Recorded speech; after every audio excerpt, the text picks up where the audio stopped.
یوکرینی کنیز ہوریم سلطان جو دنیا کی طاقتور خاتون بنی۔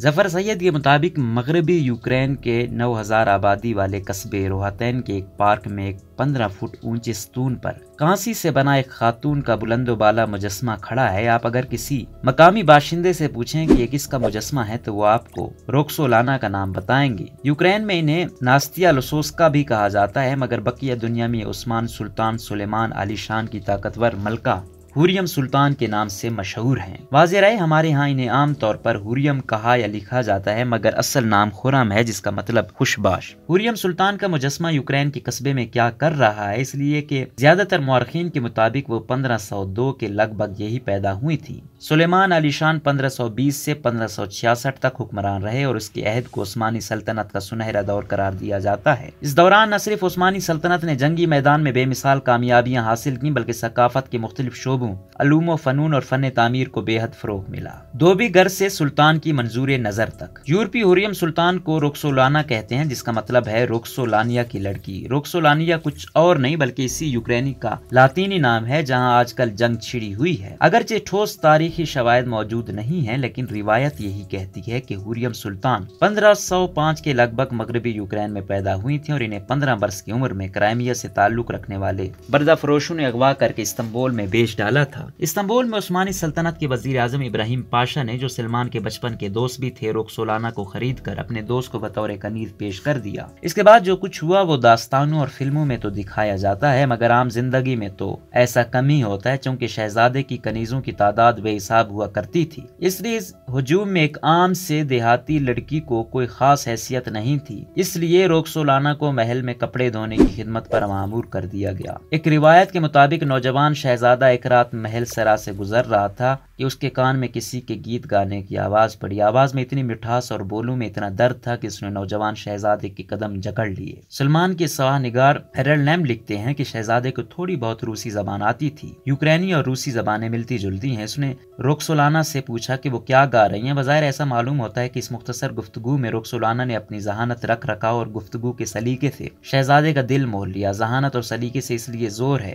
کہ روکسولانا کے نقوش اور چہرے مہرے کے بارے میں تاریخ کچھ زیادہ مداح سرا نہیں ہے۔ مثال کے طور پر وینس کے سفیر پیٹرو بریگدین نے لکھا کہ روکسولانا نوجوان تھی مگر زیادہ حسین نہیں تھی، تاہم ان کے ایک خاص وقار تھا اور وہ دبلی پتلی تھی۔ اس سے اگر کسی کا ذہن تاریخ کی ایک مشہور شخصیت کلوپترا کی طرف جائے تو حیرت نہیں ہونی چاہیے، کیونکہ مشہور مورخ پلوٹارک نے کلوپترا کے بارے میں لکھا تھا کہ ان کا حسن اتنا بے مثال نہیں تھا کہ دیکھنے والوں پر کوئی گہرا تاثر چھوڑتا۔ آگے چل کر پلوٹارک کے لکھتے ہیں کہ کلوپترا کی جسمانی خوبصورتی سے زیادہ ان کی شخصیت دیکھنے والوں کو متاثر کرتی تھی، لیکن اس کے باوجود کلوپترا نے تاریخ پر جو اثر چھوڑا وہ سب کو معلوم ہے۔ اس پہلی ملاقات کا شہزادے پر اتنا اثر ہوا کہ اس نے روکسولانا کے کندھے پر اپنا رومال رکھ دیا۔ اس کا مطلب دربار کی زبان میں یہ تھا کہ اب روکسولانا شہزادے کی منظور نظر ہونے کے ناطے ایک معمولی نوکرانی کے درجے سے عظیم جست لگا کر پوری عثمانی سلطنت میں والدہ سلطان اور ملکہ ماہ دوران یعنی سلمان کے سب سے بڑے بیٹے مصطفیٰ کی ماں کے بعد تیسرے نمبر پر آ گئی ہیں۔ اب روکسولانا کو ہوریم سلطان یعنی سلطان کو خوش کرنے والی رکھ دیا گیا۔ اب تم میرا مقابلہ کرو گی۔ ظاہر ہے کہ ماہ دوران کو حالات کا یہ رخ پسند نہیں آیا۔ اس کی تفصیل ہمیں وینسی کے ایک اور سفیر برناردو ناواگیرو کی زبانی ملتی ہے۔ وہ 1526 میں ایک سفارت لے کر استنبول گئے تھے۔ وہاں انہوں نے جو واقعات سنے اور دیکھے ان کا ذکر کرتے ہوئے وہ لکھتے ہیں کہ ماہ دوران نے ہوریم سلطان پر گرج کر کہا، غدار بکاؤ گوشت یعنی جسے بازار میں فروخت کیا گیا تھا، اب تم میرا مقابلہ کرو گی۔ یہ کہہ کر ماہ دوران نے ہوریم سلطان کا چہرہ اپنے ناخنوں سے نوچ ڈالا۔ اس واقعے کے بعد سلطان نے ہوریم سلطان کو طلب کر لیا تو انہوں نے کہلوا دیا کہ میں اس وقت سلطان سے سامنے پیش ہوں، اس وقت سلطان کے سامنے پیش ہونے کے قابل نہیں ہوں۔ سلطان نے ہوریم سلطان کو دیکھنے پر اصرار کیا، تب پتہ چلا کہ ملکہ نے ان کا یہ حال کیا ہے۔ سلطان نے ماہ دوران کو اظہار عجوبے کا نوٹس بھیجا۔ تند مزاج ملکہ نے کہہ دیا جو میں نے اس کے ساتھ کیا ہے وہ اس سے زیادہ کی حقدار تھی۔ تو تند مزاج ملکہ نے کہا جو میں نے اس کے ساتھ کیا ہے وہ اس سے زیادہ کی حقدار تھی، لیکن اس واقعے کا الٹا مہدوران کو نقصان ہوا اور سلطان کے دل میں رخسلانہ کی حیثیت اور بڑھ گئی۔ مہدوران کے علاوہ سلطان کی اور بیویاں بھی تھی، مگر انہوں نے حریم سلطان کو خاص کی سلطان بنا لیا، یعنی سلطان کی خاص الخاص ملکہ۔ سلطان کے دل میں حریم سلطان کا کیا مقام تھا، اس کا اندازہ سلطان کی ایک نظم سے لگائیے۔ میرے روشن چاند، میری آب حیات، میری بہشت، میں تمہارے دروازے پر ایک خوشامدی ہوں، میں ہمیشہ تمہارے قصیدے پڑھتا ہوں، میں دکھی دل کا چاہنے والا، آنسوں سے بری آنکھوں کا مجی ہوں، میں خوش و خرم ہوں۔ یاد رہے کہ سلطان شاعر بھی تھے اور محبی ان کا تخلص تھا۔ دیکھتے ہی دیکھتے حریم سلطان نہ صرف سلیمان علی شان کے محل میں، نہ صرف عثمانی سلطنت کی تاریخ میں، بلکہ تمام اسلامی تاریخ کی سب سے طاقتور خاتون بن گئی۔ پہلے تو سلطان کی والدہ، دلچسپ بات یہ ہے کہ ان کا تعلق بھی کرائمیہ سے تھا، کا انتقال ہو گیا، اور پھر جب شہزادہ مصطفیٰ کو ایک صوبے کا گورنر بنایا گیا تو اس وقت کے دستور کے مطابق مہدوران اپنے بیٹے کے ساتھ چلی گئیں، اور یوں توپ کاپی محل میں حریم سلطان سیاہ و سفید کی مالکن بن گئی۔ یوکرین اور عثمانی سلطنت۔ حریم سلطان کی بقیہ کہانی میرا سلطان ڈرامے میں دیکھی جا سکتی ہے، یہاں ہم تھوڑا سا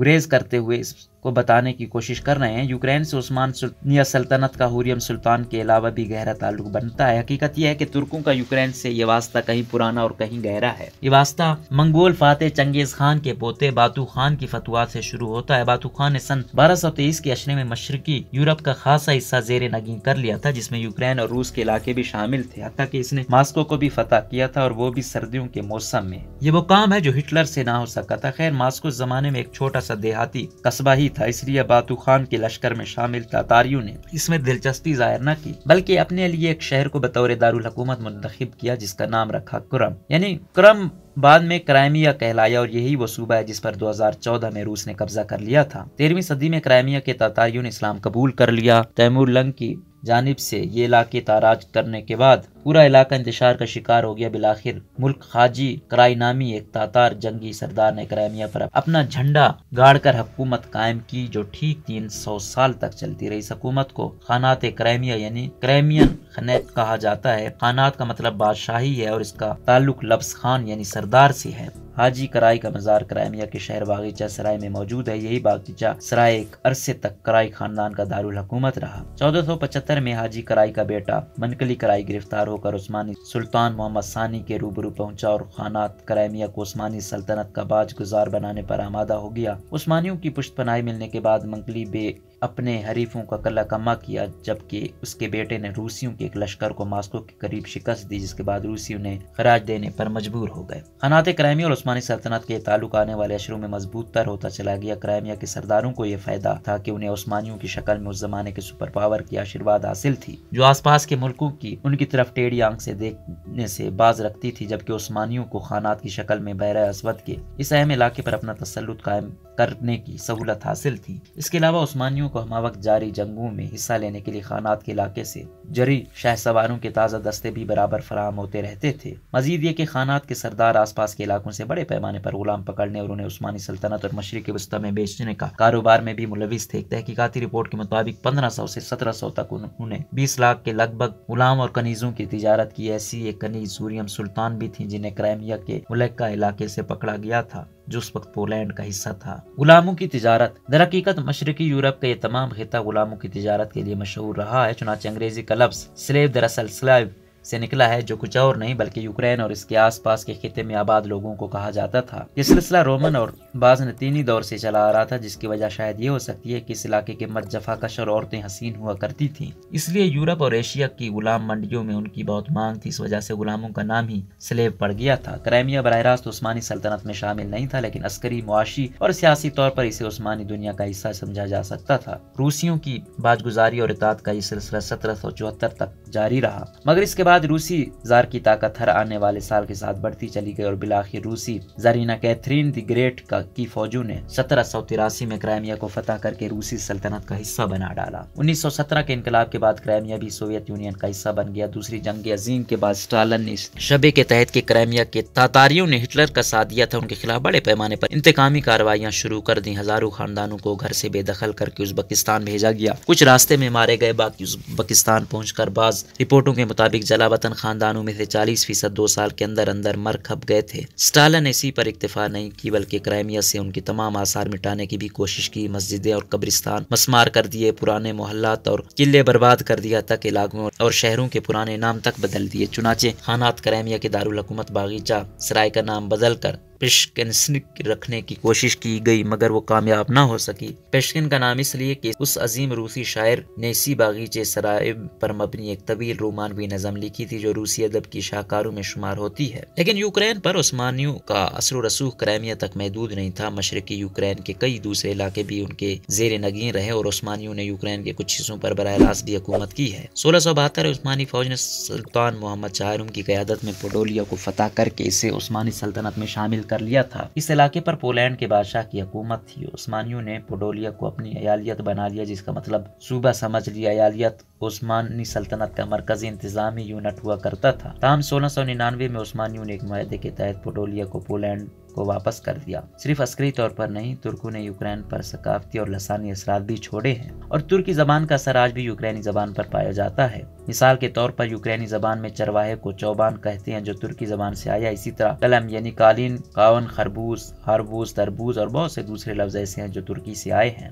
اس کے علاوہ آپ نے یوکرینی پر روسی حملے کے دوران کئی شہروں میں میدان کا لفظ سنا ہوگا۔ یہ وہی اردو والا میدان ہے، البتہ اس کا مطلب ترکی میں چوک ہے اور اسی معنی میں یہ یوکرین میں رائج ہے۔ ان میدانوں کی ایک مثال یوکرین کے دارالحکومت کیف شہر کا تاریخی یورو میدان ہے جہاں نہ صرف 1990 میں آزاد یوکرین کی تحریک شروع ہوئی بلکہ 2014 کے نارنجی انقلاب کا گڑھ بھی یہی چوک تھا۔ آج اسی ہوریم سلطان کا یوکرین روسی یلغار کی زد میں ہے اور ترکی بڑھ چڑھ کر اس کی مخالفت کر رہا ہے۔ ترکی نے یوکرین کو جنگی ڈرون بھی دے رکھے ہیں جو روس کے خلاف استعمال ہو سکتے ہیں۔ وجہ یہی کہ تاریخی رشتے بہت دور رس اور گہرے ہوتے ہیں۔